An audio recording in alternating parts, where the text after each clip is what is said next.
$32,000 ਤੁਸੀਂ ਫੀਸ ਖਰਚਦੇ ਹੋ ਇੱਕ ਪ੍ਰੋਗਰਾਮ ਵਾਸਤੇ ਅਤੇ ਉਸ ਤੋਂ ਬਾਅਦ 2 ਸਾਲਾਂ ਬਾਅਦ ਤੁਹਾਨੂੰ ਕਹਿ ਦਿੱਤਾ ਜਾਂਦਾ ਹੈ ਕਿ ਤੁਸੀਂ ਐਲੀਜੀਬਲ ਨਹੀਂ ਹੈਗੇ। ਐਸੇ ਹੀ ਹਜ਼ਾਰਾਂ ਨੌਜਵਾਨ ਜਿਹੜੇ ਹੈਗੇ ਨੇ ਜਿਹੜੇ ਭਾਰਤ ਤੋਂ ਇੱਥੇ ਪੜ੍ਹਨ ਲਈ ਆਏ ਸਨ, ਇਸ ਸਮੇਂ ਕੈਲਗਰੀ 'ਚ ਫਸੇ ਪਏ ਨੇ। ਇੰਨੇ ਸਾਰੇ ਪੈਸੇ ਦੇ ਕੇ ਵੀ 2 ਸਾਲ ਪੜ੍ਹ ਕੇ ਤੁਹਾਨੂੰ ਪਤਾ ਲੱਗਦਾ ਹੈ ਕਿ ਜੀ you are not eligible for this work permit. Immigration ਦੀਆਂ ਅੰਨੀਆਂ ਸੀ reconsiderations appeals ਹੋਣੀਆਂ because ਉਹ decision ਹੁੰਦੇ ਤੁਸੀਂ decision ਨੂੰ ਦੇਖਦੇ and it's like ਇਹ ਕਿੱਥੋਂ ਆਇਆ decision of fully eligible ਜਿਹੜੇ ਹੈਗੇ students and workers ਉਹਨਾਂ ਦੇ refusals ਆਉਂਦੀਆਂ ਕਰ ਕੀ ਰਹੇ ਤੁਸੀਂ because okay ਚਲੋ ਤੁਸੀਂ ਤਾਂ refuse ਕਰ ਦਿੱਤਾ ਤੇ ਅਸੀਂ ਤਾਂ ਲੜਨਾ ਹੁਣ ਅਸੀਂ ਲੜਾਂਗੇ ਸਾਡਾ ਟਾਈਮ ਖਰਾਬ ਹੋ ਰਿਹਾ। ਪਰ ਹੁਣ ਕੀ ਆਪਸ਼ਨ ਕੀ ਹੈਗੀ ਜੀ ਉਹਨਾਂ ਕੋਲ ਜਦੋਂ ਕੀ ਉਹ ਅਪੀਲ ਕਰਨਗੇ? ਹੁਣ ਅਪੀਲ ਨੂੰ ਕਿੰਨਾ ਟਾਈਮ ਲੱਗੇਗਾ? 5% chance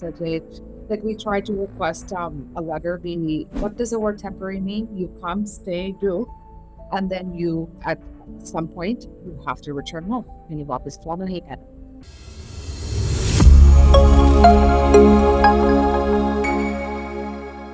ਤੁਸੀਂ ਇਹ ਸੋਚੋ ਕਿ $32,000 ਤੁਸੀਂ ਫੀਸ ਖਰਚਦੇ ਹੋ ਇੱਕ ਪ੍ਰੋਗਰਾਮ ਵਾਸਤੇ ਅਤੇ ਉਸ ਤੋਂ ਬਾਅਦ 2 ਸਾਲਾਂ ਬਾਅਦ ਤੁਹਾਨੂੰ ਕਹਿ ਦਿੱਤਾ ਜਾਂਦਾ ਹੈ ਕਿ ਤੁਸੀਂ ਐਲੀਜੀਬਲ ਨਹੀਂ ਹੈਗੇ PGWP ਲਈ, ਯਾਨੀ ਕਿ ਪੋਸਟ ਗ੍ਰੈਜੂਏਟ ਵਰਕ ਪਰਮਿਟ ਲਈ। ਕੀ ਹਾਲ ਹੋਏਗਾ? ਐਸੇ ਹੀ ਹਜ਼ਾਰਾਂ ਨੌਜਵਾਨ ਜਿਹੜੇ ਹੈਗੇ ਨੇ ਜਿਹੜੇ ਭਾਰਤ ਤੋਂ ਇੱਥੇ ਪੜ੍ਹਨ ਲਈ ਆਏ ਸਨ, ਇਸ ਸਮੇਂ ਕੈਲਗਰੀ 'ਚ ਫਸੇ ਪਏ ਨੇ ਕਿਉਂਕਿ ਜਿਹੜੀਆਂ ਇੰਸਟੀਟਿਊਸ਼ਨ ਤੋਂ ਉਹਨਾਂ ਨੇ ਡਿਗਰੀਜ਼ ਕੀਤੀਆਂ ਨੇ 2 ਸਾਲਾਂ ਦੀਆਂ, ਉਹ IRCC ਕਹਿ ਰਹੇ ਕਿ ਐਲੀਜੀਬਲ ਨਹੀਂ ਹੈਗੀਆਂ ਵਰਕ ਪਰਮਿਟਸ ਲਈ। ਕੀ ਹੈ ਸਿਚੁਏਸ਼ਨ ਤੇ ਹੁਣ ਜੋ ਇਹ ਪ੍ਰੋਟੈਸਟ ਕੀਤਾ ਜਾ ਰਿਹਾ ਹੈ, ਇਸ ਸੰਬੰਧ ਵਿੱਚ ਅੱਜ ਅਸੀਂ ਗੱਲਬਾਤ ਕਰਨੀ ਹੈ। ਤਾਂ ਸਵਾਗਤ ਕਰਦੇ ਹਾਂ ਜੀ ਤੁਹਾਡਾ ਆਪ ਸਭ ਦਾ ਅੱਜ ਦੇ ਇਸ ਪ੍ਰੋਗਰਾਮ ਦੇ ਵਿੱਚ। ਤੇ ਨਾਲ ਹੀ ਮੇਰੇ ਨਾਲ ਸਾਥ ਦੇਣਗੇ ਨੀਰਾ ਅਗਨੀਹੋਤਰੀ ਜਿਹੜੇ ਕਿ ਇੱਕ ਸਰਟੀਫਾਈਡ ਇਮੀਗ੍ਰੇਸ਼ਨ ਕੰਸਲਟੈਂਟ ਨੇ। ਨੀਰਾ ਜੀ, ਜੀ ਆਇਆਂ, welcome. Thank you, Harpreet. Thank you. So Neera ji, ਇਹ ਜਿਹੜੀ ਖਬਰ ਹੈਗੀ ਹੈ ਜੀ, ਇਸ ਦੀ ਕਾਫੀ ਚਰਚਾ ਹੋ ਰਹੀ ਹੈਗੀ ਹੈ ਕਿ ਤੁਸੀਂ ਇੰਨੇ ਸਾਰੇ ਪੈਸੇ ਦੇ ਕੇ ਵੀ 2 ਸਾਲ ਪੜ੍ਹ ਕੇ ਤੁਹਾਨੂੰ ਪਤਾ ਲੱਗਦਾ ਹੈ ਕਿ ਜੀ you are not eligible for this work permit। ਕੀ ਚੱਲ ਰਿਹਾ ਹੈਗਾ? Harpreet ਜੀ, ਇਮੀਗ੍ਰੇਸ਼ਨ ਨੇ ਪਿਛਲੇ 2 ਸਾਲਾਂ ਦੇ ਵਿੱਚ ਇੰਨੀਆਂ ਜ਼ਿਆਦਾ ਚੇਂਜਸ ਕਰ ਦਿੱਤੀਆਂ ਗਈਆਂ ਹੈਗੀਆਂ ਐਂਡ ਜਿਹੜੀਆਂ ਇਹਨਾਂ ਦੇ ਡਿਸੀਜਨਸ ਵੀ ਆ ਰਹੀਆਂ ਪਿਛਲੇ 4-5 ਮਹੀਨਿਆਂ ਤੋਂ PGWP unnecessarily refuse ਹੋ ਰਿਹਾ। ਸਿੰਪਲ ਇਹਦਾ ਕੀ ਕਨਕਲੂਜਨ ਆਪਾਂ ਨਿਕਾਲ ਸਕਦੇ ਹਾਂ ਬਿਕਾਜ਼ ਇਹਨਾਂ ਨੇ ਆਪਣੇ ਜਿਹੜੇ ਕੋਟਾਸ ਮੀਟ ਕਰਨੇ ਆ that and too many people and ਇਹਨਾਂ ਨੂੰ ਪਤਾ ਹੈਗਾ hundreds of thousands of people have to leave Canada, so ਜਿਹੜੀਆਂ decisions ਆ ਰਹੀਆਂ ਸੈਂਸ ਨਹੀਂ ਮੇਕ ਕਰ ਰਹੀਆਂ। ਸੋ ਇਹ ਤਾਂ ਆਪਾਂ ਹਰ ਕਾਲਜ ਦੇ ਮਸਲਾ ਖੋਲ੍ਹ ਗੱਲ ਕਰਦੇ ਹਾਂ। ਇਮੀਗ੍ਰੇਸ਼ਨ ਦੀਆਂ ਅੰਨੀਆਂ ਸੀ reconsiderations appeals ਹੋ ਰਹੀਆਂ because ਉਹ decision ਹੁੰਦੇ ਤੁਸੀਂ decision ਨੂੰ ਦੇਖਦੇ and it's like ਇਹ ਕਿੱਥੋਂ ਆਇਆ decision fully eligible ਜਿਹੜੇ ਹੈਗੇ students and workers ਉਹਨਾਂ ਦੇ refusals ਆਉਂਦੀਆਂ and ਜਿਹੜੇ ਰਿਫਿਊਜ਼ਲਸ ਆ ਵੀ ਰਹੀਆਂ ਇਮੀਗ੍ਰੇਸ਼ਨ ਜੇ ਕੋਈ ਸੁਣ ਰਿਹਾ ਹੋਗਾ ਇਮੀਗ੍ਰੇਸ਼ਨ ਕੈਨੇਡਾ ਤੋਂ ਕਰ ਕੀ ਰਹੇ ਤੁਸੀਂ ਬਿਕਾਜ਼ ਓਕੇ ਚਲੋ ਤੁਸੀਂ ਤਾਂ ਰਿਫਿਊਜ਼ ਕਰ ਦਿੱਤਾ ਤੇ ਅਸੀਂ ਤਾਂ ਲੜਨਾ ਹੁਣ ਅਸੀਂ ਲੜਾਂਗੇ ਸਾਡਾ ਟਾਈਮ ਖਰਾਬ ਹੋ ਰਿਹਾ ਕਲਾਇੰਟ ਦੇ ਪੈਸੇ ਹੋਰ ਖਰਾਬ ਹੋ ਰਹੇ ਤੇ ਐਂਡ ਡਿਸੀਜਨ ਪੋਜ਼ਿਟਿਵ ਆ ਰਹੀ ਹੈ ਸਾਡੇ ਐਮਪੀਜ਼ ਇਨਵੋਲਵ ਹੋ ਰਹੇ ਇੰਨੇ ਰਿਸੋਰਸਿਸ ਇਨ ਟਾਈਮ ਖਰਾਬ ਹੋ ਰਿਹਾ on unbased decisions ਜਿਹੜੀ ਫਾਈਲ ਦੇਖ ਨਹੀਂ ਰਹੇ ਜਾਂ ਉਹਨਾਂ ਨੂੰ ਕੋਈ ਇਨਸਟਰਕਸ਼ਨ ਦਿੱਤਾ ਗਿਆ ਹੈਗਾ ਵੀ ਜਿੰਨੇ ਕੁ ਰਿਫਿਊਜ਼ ਕਰੀ ਜਾਓ ਬਿਨ ਮਤਲਬ ਨੂੰ ਇਟਸ ਰਿਡਿਕੂਲਸ ਤੇ ਹੁਣ ਉਹਨੇ ਇਹ ਮਸਲੇ ਦੇ ਉੱਤੇ ਸੋ ਯੈਸ ਇਹਨਾਂ ਨੇ 2024 ਦੇ ਵਿੱਚ ਕਾਫੀ ਚੇਂਜਸ ਲੈ ਕੇ ਆਏ ਆ most post secondary institutes private especially some public PGWP eligibility ਉਹਨਾਂ ਦੀ ਖਤਮ ਹੋ ਗਈ ਹੈ agree ਇਹਨਾਂ ਨੇ ਵੀ ਉਸ ਤੋਂ ਬਾਅਦ ਸ਼ੁਰੂ ਕੀਤਾ ਉਹਨਾਂ ਨੂੰ ਪਤਾ ਵੀ ਅਸੀਂ ਸ਼ੁਰੂ ਕਰ ਰਹੇ ਤਾਂ ਸਾਨੂੰ ਪੋਸਟ ਕਾਰਡ ਨਹੀਂ ਮਿਲਣਾ ਦਾ ਵਰਕ ਪਰਮਿਟ ਬਟ ਕੁਐਸਚਨ ਇੱਥੇ ਆ ਜਾਂਦਾ ਹੈਗਾ ਜਿਨ੍ਹਾਂ ਨੇ ਪਹਿਲਾਂ ਸ਼ੁਰੂ ਕੀਤਾ ਹੋਇਆ ਪ੍ਰੋਗਰਾਮ ਜਿਹੋ ਜਿਹੇ ਬੱਚੇ ਹੈਗੇ ਜਿਨ੍ਹਾਂ ਨੇ ਪਹਿਲਾਂ ਉਹ ਚੇਂਜ ਤੋਂ ਸ਼ੁਰੂ ਕੀਤਾ ਉਹਨਾਂ ਦੇ ਔਨ ਦਿਸ ਲੈਵਲ ਕਿਉਂ ਰਿਫਿਊਜ਼ ਹੋ ਰਹੀਆਂ ਚਲੋ 80% ਰਿਫਿਊਜ਼ ਕਰ ਦਿੱਤੇ ਗਈਆਂ ਪਰ ਜਿਹੜੇ 20% ਤੁਸੀਂ ਅਪਰੂਵ ਕੀਤੇ ਗਿਆ ਇਹਦਾ ਕੀ ਡਿਸਟਿੰਗੁਇਸ਼ ਤੁਹਾਡੇ ਇੰਟਰਨਲ ਕੀ ਹੋ ਰਿਹਾ ਇੰਟਰਨਲੀ ਤੁਹਾਡੇ ਨਵੇਂ ਆਫਿਸਰਸ ਆ ਜਾਂ ਪੁਰਾਣੇ ਆਫਿਸਰ ਜਿਹੜੇ ਇਹ ਕੰਪਰੀਹੈਂਡ ਨਹੀਂ ਕਰ ਸਕਦੇ ਵੀ ਜੋ ਰੂਲ ਹੈਗਾ ਉਹਨੂੰ ਪੜ੍ਹ ਕੇ ਡਿਸੀਜਨ ਬਣਾਓ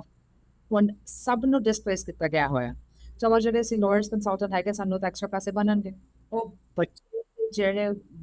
ਕਮਾ ਰਹੇ ਆ ਕਿਵੇਂ ਕਮਾ ਰਹੇ ਹੁਣ ਉਹ ਕੰਮ ਵੀ ਨਹੀਂ ਕਰ ਸਕਦੇ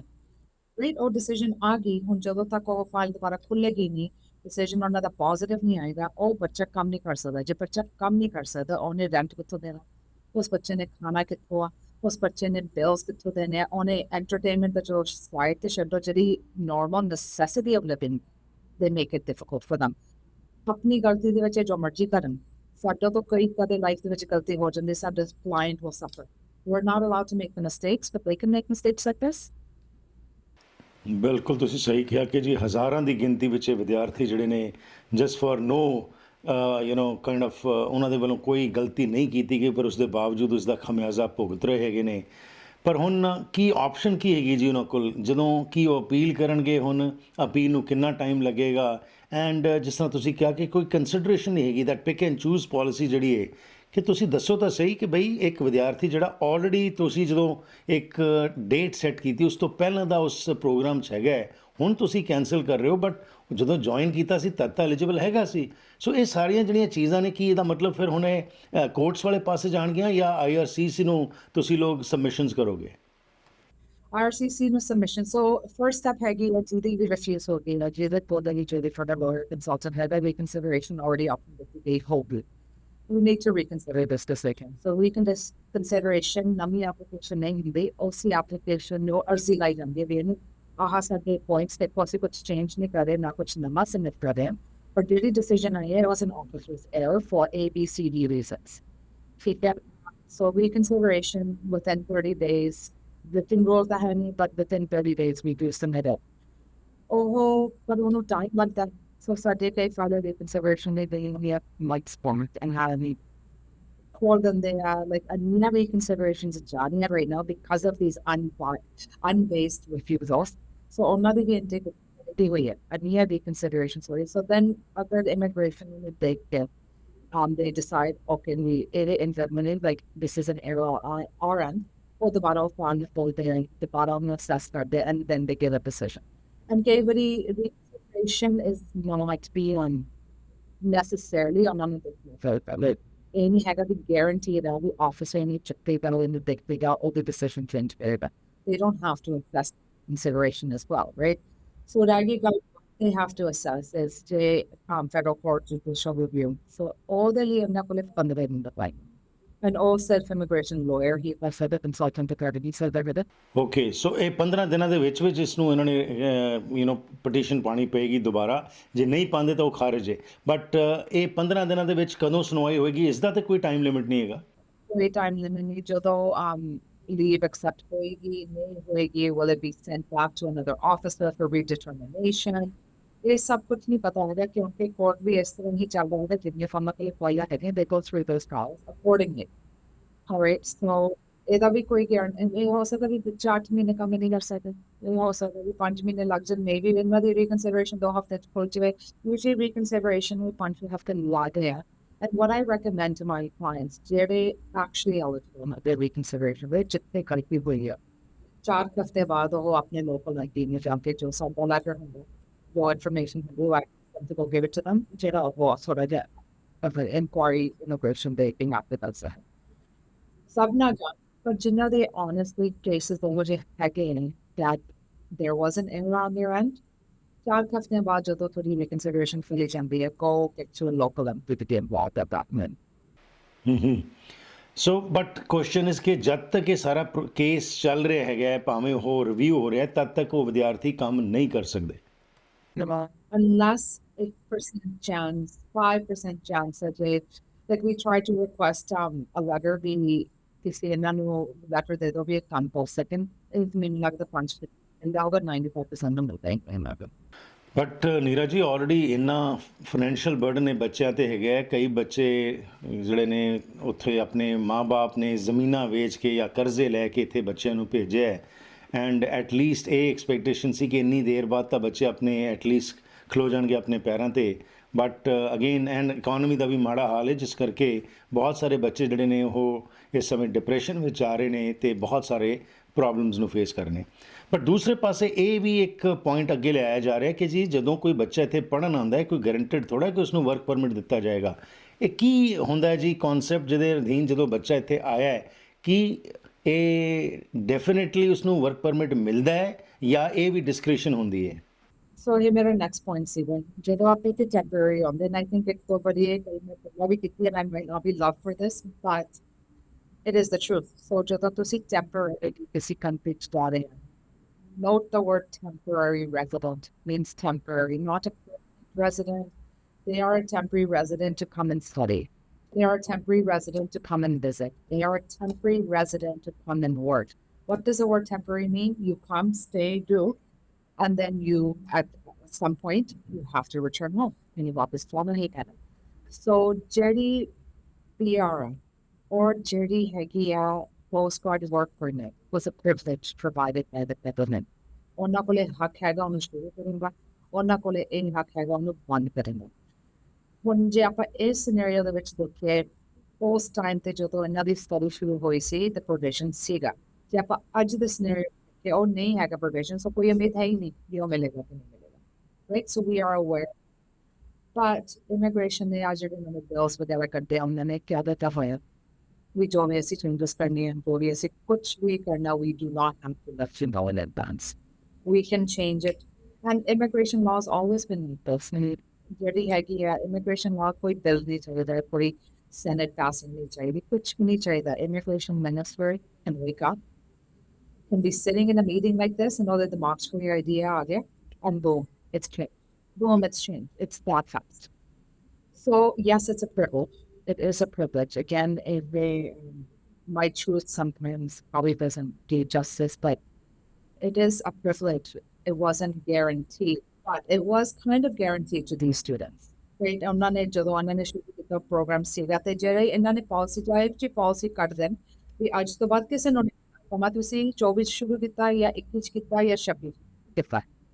ਪਰ ਇਹ ਪਾਲਿਸੀ ਨਹੀਂ ਸੀਗੀ. They are saying that ਜਿੰਨਾ ਦੇ ਆਸ ਡੇਟ ਤੋਂ ਅਸੀਂ ਚੇਂਜ ਕਰ ਰਹੇ ਜਾਂ ਕਹਿ ਦਿੰਦੇ ਵੀ ਕਿਸੇ ਨੂੰ ਨਹੀਂ ਮਿਲਣਾ. ਹੁਣ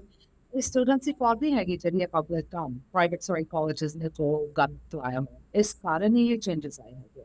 And then अपने students को hand in hand in this. He I as a pupil when you कईयां ने पढ़ाई खत्म की है, काम किया, उन्हें कोई कोई option नहीं है उन्हें at this point in time like to do everything, but ਜਿਹੜੇ 5% ਨੇ ਰੋਨ ਕਰ ਦਿੱਤਾ ਹੈਗਾ ਉਹ 94% ਵੀ ਹੁਣ ਫਸਟ ਇਅਰ ਹੈਗੇ ਜੀ. ਸੋ ਅਗੇਨ ਜਿਸ ਤਰ੍ਹਾਂ ਤੁਸੀਂ ਦੱਸਿਆ ਕਿ ਪ੍ਰਿਵਿਲੇਜ ਨਹੀਂ ਹੈਗਾ, ਲੇਕਿਨ ਐਕਸਪੈਕਟੇਸ਼ਨ ਤਾਂ ਇਹੀ ਸੀ ਜੀ ਜੇਕਰ ਇੰਨੇ ਪੈਸੇ ਲਾਏ ਨੇ. And we are just talking about one college Calgary ਦਾ, ਜਿੱਥੇ ਇਹ ਵਿਦਿਆਰਥੀਆਂ ਦੇ ਨਹੀਂ ਹੋ ਰਹੇ ਪੱਕੇ, ਉਹਨਾਂ ਨੂੰ ਵਰਕ ਪਰਮਿਟ ਨਹੀਂ ਮਿਲ ਰਹੇ ਹੈਗੇ, ਬਟ ਇਸ ਤਰ੍ਹਾਂ ਹੀ ਹਜ਼ਾਰਾਂ ਹੀ ਹੋਰ ਵਿਦਿਆਰਥੀ ਨੇ ਤੇ ਹੋਰ ਟੈਂਪਰਰੀ ਫੋਰਨ ਵਰਕਰਸ ਨੇ, ਉਹਨਾਂ ਦੀ ਕੀ ਕੰਡੀਸ਼ਨਸ ਹੈਗੀਆਂ ਨੇ? ਕਿਉਂਕਿ ਜਿਸ ਤਰ੍ਹਾਂ 1.9 ਮਿਲੀਅਨ ਵਰਕ ਪਰਮਿਟਸ ਐਕਸਪਾਇਰ ਹੋ ਰਹੇ ਨੇ ਸਾਲ ਦੇ ਅਖੀਰ ਤੱਕ, ਕੀ ਐਕਸਪੀਡਾਈਟ ਹੋ ਰਹੇ ਨੇ ਉਹਨਾਂ ਦੇ cases? Are you seeing some changes ਜਾਂ ਉਹ ਵੀ ਇਨ ਲਿੰਬੋ ਹੀ ਹੈਗੇ ਨੇ? ਜਿਹੜੇ ਐਪਲੀਕੇਸ਼ਨਸ ਅਸੀਂ ਲਗਾ ਰਹੇ, ਜਿਹੜੇ PGWPs ਐਲੀਜੀਬਲ ਹੈਗੇ, 2-3 ਆਪਣੇ ਚਾਹ ਰਹੇ ਲਾਪਸ, ਪਰ ਜਿਹੜੇ ਕੇਸਿਸ ਅਸੀਂ 1 ਸਾਲ ਪਹਿਲਾਂ ਵੀ ਲਾਏ ਹੋਏ ਰਹੇ, ਪਹਿਲਾਂ ਵੀ ਕਿਸੇ like they're lost in the system, and they're lost in the system ਕਿਸੇ ਦਾ ਵੈਸੇ for extension high ਵੀ ਹੈ from 2025 February, literally there's no decision. I don't know, but so ਇਹ ਇਮੀਗ੍ਰੇਸ਼ਨ ਦੀ ਇਹ ਵੀ ਇੱਕ ਗੱਲ ਹੈਗੀ ਹੈ 20 ਸਾਲਾਂ ਦੇ ਕਿਸੇ ਲੱਗੇ ਮੈਂ ਵੀ ਦੇਖਦੀ ਹਾਂ ਜਿਹੜੀਆਂ ਪੁਰਾਣੀਆਂ ਚੀਜ਼ਾਂ ਹੁੰਦੀਆਂ ਭੁੱਲ ਭੁਲੇਖੇ ਹੋ ਜਾਂਦੀਆਂ, they don't even know. ਜੋ ਨਵੀਆਂ ਹੈਗੀਆਂ ਉਹਦੇ ਬਾਤ ਕਰ ਦਿੰਦੇ, ਸੋ ਜਿਹੜਾ ਉਹ ਬੈਕਲੌਗ ਉਹ ਕਲੀਅਰ ਕਿੱਥੋਂ ਹੋਏਗਾ because they just forget about the previous. And ਜਿਹੜੀ ਕੋਈ ਪ੍ਰੋਗਰਾਮ ਖੁੱਲਦਾ ਜਿਹੜੇ ਪੱਲੇ 10-15% ਨਿਕਲ ਜਾਂਦੇ ਹੁਣ ਜਿਵੇਂ ਫ੍ਰੈਂਚ ਪ੍ਰੋਗਰਾਮ ਆ ਗਿਆ ਹੈਗਾ ਫ੍ਰੈਂਕੋਫੋਨ, ਫੋਨ ਡਿਸੀਜਨਸ 2 ਹਫ਼ਤੇ ਚੱਲ ਰਹੇ ਸੀ, ਹੁਣ 4 ਮਹੀਨੇ ਹੋ ਗਏ ਕਿਉਂਕਿ ਸਾਰੇ ਹੀ ਉਸ ਦੌੜ ਲੱਗ ਜਾਂਦੇ ਆ, ਸਭ ਹੀ ਉੱਧਰ ਨੂੰ ਚਲੇ ਜਾਂਦੇ ਆ. ਐਂਡ ਦੈਨ ਦ ਫਰਾਡ, ਉੱਥੇ ਫਰਾਡ ਫੜਿਆ ਜਾਂਦਾ, ਫੇਕ ਟੈਸਟ ਰਿਜ਼ਲਟਸ, ਇੰਟਰਵਿਊ ਲਈ ਕਾਲ ਆ ਰਹੀ ਆ ਐਪਲੀਕੈਂਟ ਨੂੰ ਜੋ ਕਹਿ ਰਿਹਾ ਮੇਰਾ ਸੀ 5 or 7 ਹੈਗਾ ਫਰੈਂਚ ਵਿੱਚ, ਪਰ ਉਹਨਾਂ ਨੂੰ ਬੌਂਜੂਰ ਜਮਬਲਕ ਟੂ ਨਹੀਂ ਕੁਛ ਵੀ ਨਹੀਂ ਆ ਰਿਹਾ ਹੈਗਾ. ਸੋ ਆਫਿਸਰਸ ਲਾਈਕ ਤੁਹਾਨੂੰ ਸਰਟੀਫਿਕੇਟ ਕਿੱਥੇ ਮਿਲੀ? ਸੋ ਗੱਲ ਉੱਥੇ ਰੁਕ ਜਾਂਦੀ ਹੈ. ਹੁਣ ਉਹਨਾਂ ਨੇ ਸਰਟੀਫਿਕੇਟ ਤਾਂ ਦੇਖਣਾ ਕਿੱਥੋਂ ਇਸ਼ੂ ਹੋਈ ਹੈ, ਕੀ ਹੋਇਆ ਹੈਗਾ, ਕਿੱਥੇ ਫਰਾਡ ਹੋ ਰਿਹਾ, ਕੋਈ ਪ੍ਰੋਗਰਾਮ ਤਾਂ ਚੱਲਣ ਦਿਓ ਨਾ. ਰਾਈਟ, ਬਿਲਕੁਲ ਜੀ. ਚੇਂਜਸ ਇੰਨੀ ਤੇਜ਼ੀ ਨਾਲ ਆ ਰਹੇ ਨੇ, ਪਰ ਉਹਨਾਂ ਦੀ ਇੰਪਲੀਮੈਂਟੇਸ਼ਨ ਜਿਹੜੀ ਹੈਗੀ ਹੈ ਉਹਦੇ ਉੱਤੇ ਜਿਹੜਾ ਸਵਾਲੀਆ ਚਿੰਨ੍ਹ ਜਿਹੜਾ ਖੜਾ ਹੁੰਦਾ ਹੈ ਕਿ ਜੀ ਤੁਸੀਂ ਰਿਫੋਰਮਸ ਚੰਗੀ ਗੱਲ ਹੈ ਆਉਣੇ ਚਾਹੀਦੇ ਨੇ, but not at the cost ਕਿ ਤੁਸੀਂ ਕਿਸੇ ਚੀਜ਼ ਨੂੰ ਪੂਰਾ ਹੀ ਨਾ ਕਰੋ, ਅਜੇ ਉਹ ਪੂਰੀ ਨਹੀਂ ਹੁੰਦੀ ਤੇ ਇੱਕ ਨਵੀਂ ਅਨਾਊਂਸਮੈਂਟ ਆ ਜਾਂਦੀ ਹੈ. ਸੋ ਅਖੀਰ ਦੇ ਵਿੱਚ ਕੀ ਤੁਹਾਡੀ ਰਿਕਮੈਂਡੇਸ਼ਨ ਹੋਏਗੀ ਜੀ ਇਹਨਾਂ ਲੋਕਾਂ ਨੂੰ, ਇਹਨਾਂ ਵਿਦਿਆਰਥੀਆਂ ਨੂੰ ਜਿਹੜੇ ਫਸੇ ਪਏ ਨੇ, ਜਿਨ੍ਹਾਂ ਦਾ ਆਪਣਾ ਕੋਈ ਕਸੂਰ ਨਹੀਂ ਹੈਗਾ, ਲੇਕਿਨ ਉਹਨਾਂ ਨੂੰ ਪਤਾ ਨਹੀਂ ਫਰਦਰ ਕੀ ਉਹ ਕਰਨਗੇ? ਜੇ ਪਟੀਸ਼ਨ ਪਾ ਵੀ ਦੇਣਗੇ ਕਿੰਨਾ ਸਮਾਂ ਲੱਗੇਗਾ, ਕੀ ਉਹ ਸਹੀ ਉਹਨਾਂ ਦੇ ਪੱਖ ਵਿੱਚ ਜਾਏਗੀ ਗੱਲਬਾਤ ਜਾਂ ਨਹੀਂ ਜਾਏਗੀ? ਸੋ ਕੀ ਉਹਨਾਂ ਦੀ ਰਿਕਮੈਂਡੇਸ਼ਨ ਤੁਹਾਡੇ ਵੱਲੋਂ ਉਹਨਾਂ ਨੂੰ ਹੋਏਗੀ ਜੀ? So Harper G, all the whatever piece. So means so the movie maintenance status idea ended on that day. Again, 90 days respiration period. Those 90 days of it reached job to see any PGWP reapplication that all yeah, to see all status no visible no change at all. Yes, no can maintain no pala na pwede niya whole status maintained pa rin restore pa rin una pwede na nangyari. So today एक और problem है ना कि decisions अन्य लंबे हो basically जरे उन्हें 180 day PGW पे apply करने सीगा all भी number so on PGW long day 180 days is gone open refuse or space the restoration the आज मेरी thought they should be number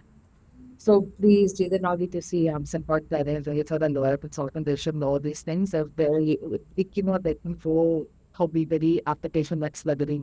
get the application letter